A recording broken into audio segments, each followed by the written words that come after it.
ये भूत आ गया रे, गलती से आ जाए एक आधा नालायक ढीठ होता ये भूत, समझदार तो दूर रह जाते हैं। वो भाई क्यों दे तड़वाई, वहां तो भगवान का दरबार है, पिटोगे। ये एक आधा मूर्ख आ जाए पिट आदत होएगा दी पट्टन की परमात्मा से, तो इनको सूक्ष्म मार पड़ती है भगवान की वाणी से, इसलिए चिल्ला रहे हैं काल के पीड़ित। और जो समझदार होते हैं वो दूर हो जाते, ना भाई वहाँ नहीं जाना, बेइज्जत नाश हो जाए इज्जत का। और परमात्मा देखो ये प्रेत क्यों बने, ये कौन थे प्रेत पितर जो भी बने हैं, ये आप ही हम जैसे इंसान थे। इनको ज्ञान मिला नहीं, इन मूर्खों के चक्कर में आगे नकली गुरु संतों के, अब इनका जीवन नाश हो गया। अब अच्छी जो आत्मा के व्यक्ति मरे हैं वो आज किसी को दुखी नहीं दे रहे, वो भूत प्रेत तो हैं ही, और जो ढीठ टाइप के मरते हैं वो जिंदा जी भी दुखी कराया करते, फिर भी उनका स्वभाव बकवास करने का ही है। तो यहाँ भगवान के दरबार में आकर उनको सीधे शब्दों में समझा दिया जाता है कि या तो क्योंकि वो भी आत्मा भगवान की है, कि या तो दूर रहना ना फिर थारी खैर नहीं है। तो एक आधा ढीठ आ जाता है, उसकी फिर यहाँ समारा जा भगवान अंदर से उनको कूटता है, तो ये चिल्ला रहे हैं मूर्खी में, अब रो रहे हैं अपना सारा जीवन बर्बाद कर दिया। तो पुण्यात्मा इनका भी छुटकारा होगा।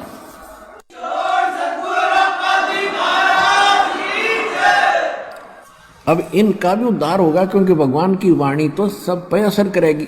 उसके बच्चे सारे हैं जीव जंतु, चिट्टी, हाथी, पशु पक्षी, भूत प्रेत, पितर देवता, ब्रह्मा विष्णु महेश, ये सारे उसी कबीर भगवान के बच्चे हैं। और उनका उद्देश्य सभी का उद्धार करना है। और जो सच्चे दरबार में आकर फिर भी बकवास करें, जैसे कोई चोरी करता है या कोई इस तरह के भूत प्रेत बकवास करता, तो उनको भयंकर यातना मिलेगी फिर भगवान के दरबार में, और इस जीवन में उनको बहुत कष्ट उठाना पड़ेगा। तो इसलिए अब ध्यान से सत्संग सुनो। अब क्या कहते हैं, राजा डूबे मान में पंडित चतुराई रे, और ज्ञान गली में बंक है तन दूर मिलाई रे। राजा को यानी थोड़ी सी पोस्ट किसी के पास प्राप्त है, सुख का सांस है, टाइम पर टूक मिल रहा है, कोठी कार है, और शाम ने घूटी लाने की माया फालतू मिल जाती है, तो उनको तो अभिमान गणा हो गया, वो तो मालिक के निकट इसलिए नहीं आते। और पंडित जो गुरु पद पर विद्यमान है, उनमें चतुरता गणी आ गई, उनका स्वार्थ हो गया दुनिया को ठग के मूर्ख बनाकर अपने पीछे लगाने का। राजा डूबे मान में पंडित चतुराई रे, ये ज्ञान गली में बंक है तन धूर मिलाई रे।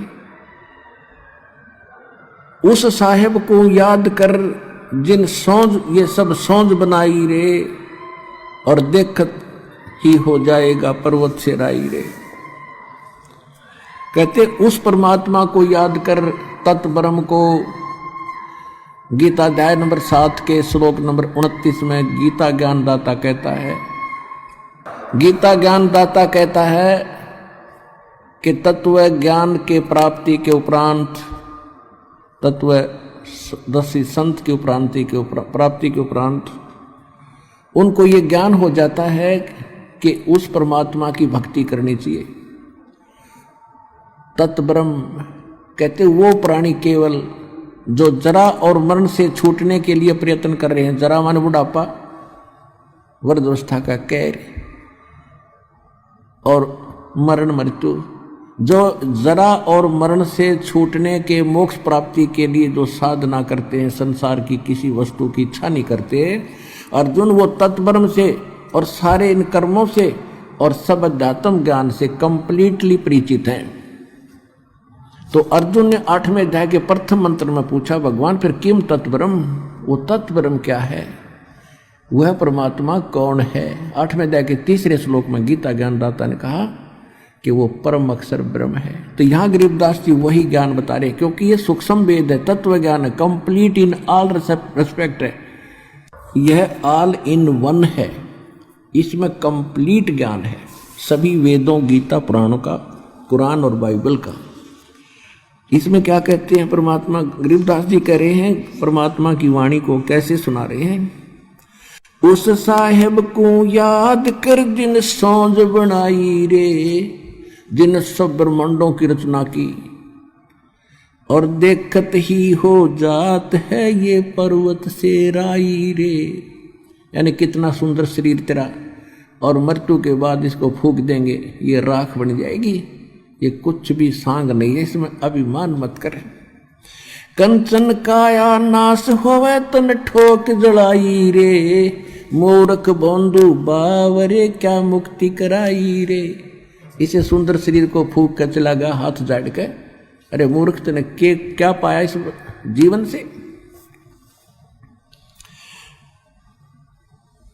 चमरा जुल्हा तर गए और छिपा नाई रे, गणका चढ़ी विमान में सुरगापुर जाई रे। अब क्या बताते हैं कि पहले ये धारणा बनी हुई थी कि भक्ति तो वही कहते साधु संत करें, जंगल में चले जा, या फिर ब्राह्मण लोगों का काम है। तो गरीबदास जी बता रहे हैं कि जिसको तुम चमार कहा करते रविदास जी, और जुल्हा दान कहा करते परमेश्वर कबीर जी, और नामदेव जी को आप कहा करते हो छिपी जाति में था, छिम्बी जाति में, कहते हुए भी पार हो गए। बोले आदमी तुम भी भक्ति कर लो, सारे पार हो जाओगे। चमरा जुल्हा तर गए वो छिपा नाई रे। नाई कौन? नंदा नाई थे सैन भगत, वो भी भक्ति करके वो भी पार हुए। और गण का चढ़ी विमान में सुरगापुर जाई रे। एक वैसा थी, पहले कर्मानुसार वो गलती कर रही थी बेटी, जब उसको ज्ञान हुआ परमात्मा का, सत्संग सुना, तो त्याग दिए उस कर्म को और भक्ति करी डट के। कहते वो भी पार होगी। तो भाई कहते हैं जैसे साबुन के अंदर एक गुण है, पानी और साबुन के मेल से कितना ही मैला कपड़ा हो स्वच्छ हो जाता है। तो अनजानपणे में हमारे अंतःकरण में कितनी गलतियों का मैल लगा हुआ है, तो सतनाम रूपी साबुन से और सत्संग रूपी जल से ये कति साफ हो जाता है, तो वो कर्म सुधर जाते हैं। अजामेल गण का तेरे और सदन कसाई रे। कहते हैं सच्चे मंत्र तो सही भक्ति से मिल जाती है।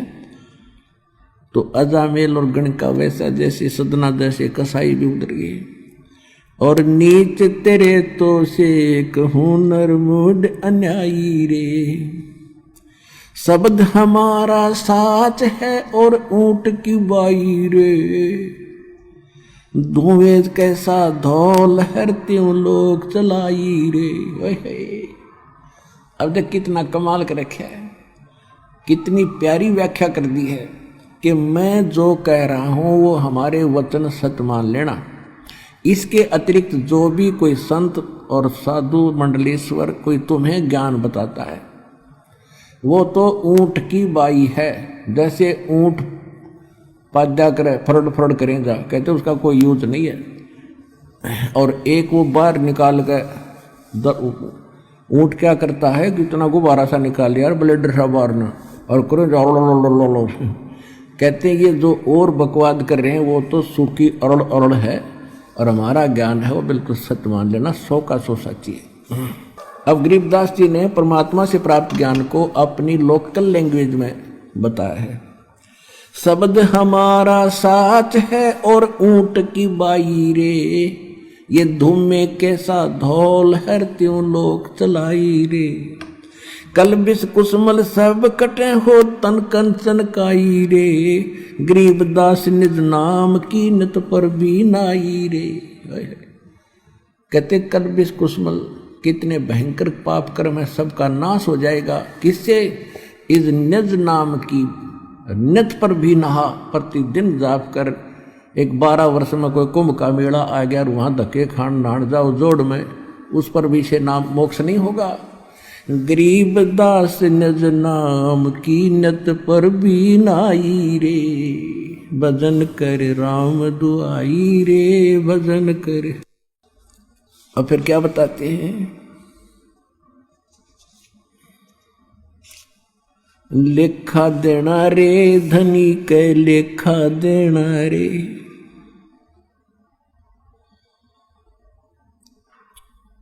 कहते हैं उस परमात्मा के दरबार में आपने एक पल पल का हिसाब देना पड़ेगा।